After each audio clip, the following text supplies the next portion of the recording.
All right, so listen. If you're subscribed to this channel, you know my take on the Knicks. You know I am a very objective Knicks fan.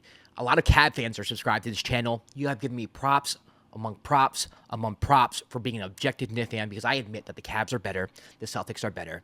Every fan base that subscribes to this channel always, for the most part, says that's a pretty objective Knicks fan, right? That's the compliment that I think I get the most when you guys do compliment us in the comments. Kwab's not here doing family business, just me today.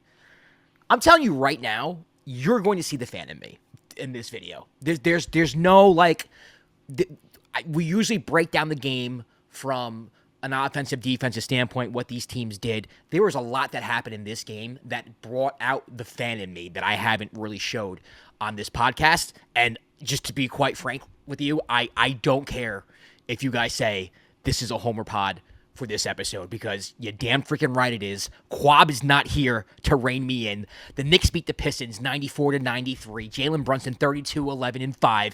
Karl-Anthony Towns with the two biggest shots of the season, 27-9. Josh Hart 14-10-5. Cade Cunningham 25-10-10. Triple-double. Tobias Harris with 18-8.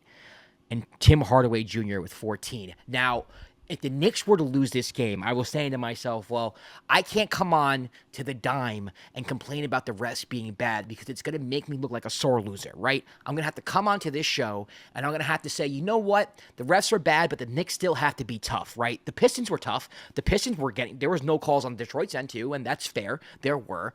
But they fought through it. They played through it. They played harder. They were tougher.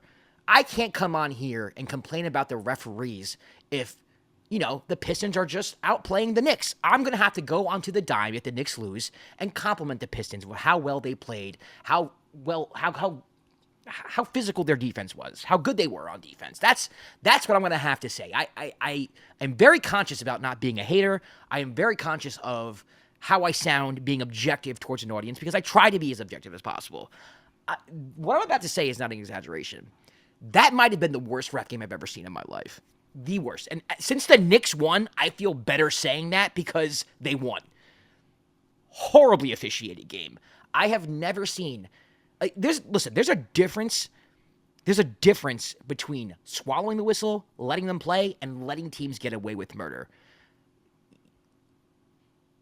I don't think I've ever seen a game, and Pistons fans, if you're watching, I think you can say the same thing, right? I'm not just talking about the Knicks here. I think the Knicks got the short end of the stick, but I don't think it was a purposeful thing. I don't think the refs are cheating. None of that. But I don't think I've seen a game where the refs just blatantly ignored not just fouls, but like hard fouls, like obvious fouls for a whole quarter, and a half. Just the worst officiated game I've ever seen in my life.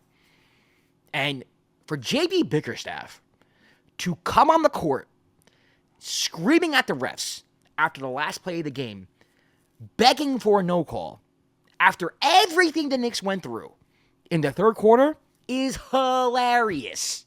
Hilarious. Give me a break. Give me a freaking break. Now, getting into the game, unbelievable fourth quarter. Jalen Brunson goes down in the third quarter. He's out for a significant amount of time in Tibbs minutes because, you know, Tibbs not going to rest Jalen Brunson for more than 2-3 minutes. So if he's out for like 5, 6, 7 minutes, that's a long ass time. And Jalen Brunson was out. The Knicks struggled to even to produce any type of offense. Campaign couldn't bring up the ball. Deuce could get nothing going. There was no motion whatsoever. OG Anunoby could not, create anything. Jalen Brunson comes back. Story of the game, and every single unethical Hooper allegation that you guys threw his way is now dead. I don't care about game 2. I understand that there are times where Jalen Brunson, yes, he does flop. Yes, he does try to draw contact in cheap ways. A lot of players do. He's not the only one. And I know in game 2 it was bad, and it got out of hand. It happens. In games 3 and games 4, he has been nothing short of sensational. Playing ball, not baiting, none of that crap. I don't want to hear anything. The man hurt his ankle, came back in the fourth quarter, and led the Knicks back from a double-digit deficit to win on the road. Phenomenal. There should not be a single bad word about that man coming from anybody in anybody's Twitter. I don't care who you're a fan of. Not a single bad word. I will not allow a single bad word about Jalen Brunson. Not a single bad word about him. Time after time, he was the only player on the Knicks who can get by his man to the hoop and finish in the paint, no matter if he was getting hacked or not, which he was in the fourth quarter, and the rest were still calling nothing. Jalen did not flop. He didn't flail. Finished strong through contact. Superstar. That's what he is. All NBA. Jalen Brunson. Phenomenal game. Karl-Anthony Towns. The two biggest shots of the season, for sure. The first a fadeaway in the corner, which was degree of difficulty was 100. Don't know how he hit that. And then the game winner when the shot clock's running down. There's nothing going on. The Knicks have nothing going offensively during that set. To hit a three from that distance with that much pressure, with the game on the line, cold-blooded. I have nothing bad to say about Cat. A lot of the Knicks' problems this year, they do stem from Cat not being able to guard the pick and roll, but we knew that getting him, right? I can't get mad at Karl-Anthony Towns for not being able to guard the pick and roll consistently when we knew that's what we were getting, right? That's more of a roster construction issue. I'll get mad at Leon for getting a player like Cat and then being like, why can't we guard anyone? Well, what do you think? But Cat has been as advertised. He's been fantastic offensively, and these notions that he's soft is insane. This man takes the ball to the hole hard when he drives. Every time. Every time. He doesn't shy away from contact. He goes straight up. He's a beast. Karl-Anthony Towns is a beast, but because he has a squeaky voice, people like to hate on him. People like to hate on him. What a performance. Josh Hart, absolutely phenomenal. Absolutely phenomenal. On a day where nobody else can get going. OG did not have a good offensive performance. Mikal Bridges hit 2 big threes, but was awful for most of the game. Deuce, nothing off the bench. Cam, nothing off the bench. Mitch barely played. Now, for as much crap as I give the New York Knicks this season, I gave them a lot of crap, and y'all know that. Y'all know that. If you are subscribed, you know that.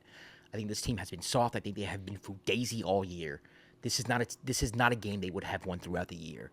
They have shown nothing but grit in the past 2 games. Now, I'm not going to jump out a window here and say they're better than Celtics or Cavs or that they're contenders, but this is what I wanted to see. This is what I wanted to see as a Knicks fan. Like, why couldn't they have been this gritty throughout the whole season? Where was this? Where was this toughness? Where was this ability to bounce back? Where was it? I don't know how to properly judge this team. I genuinely don't. But to get a win in Detroit with that type of environment, the crowd going crazy. Shout out to Cade Cunningham, by the way. He's a star. Detroit, you have a star in Cade. He's unbelievable. He is tough. The conversation about Brunson flopping and foul baiting, Cade does none of that, which I respect. Fantastic off the pick and roll. Great passer. Solid defender. Great leader. You saw when Holland tried to get with Cat pushing him out the way. They have a great one in Cade. I thought he was phenomenal. Tim Hardaway Jr. was great today. Malik Beasley started hitting threes. It got scary. Tobias Harris in the second quarter led the charge, getting in the paint, scoring, finishing through contact. You know, the Pistons, you got to give Pistons credit, man. I had the Knicks in 5 because of the talent discrepancy here.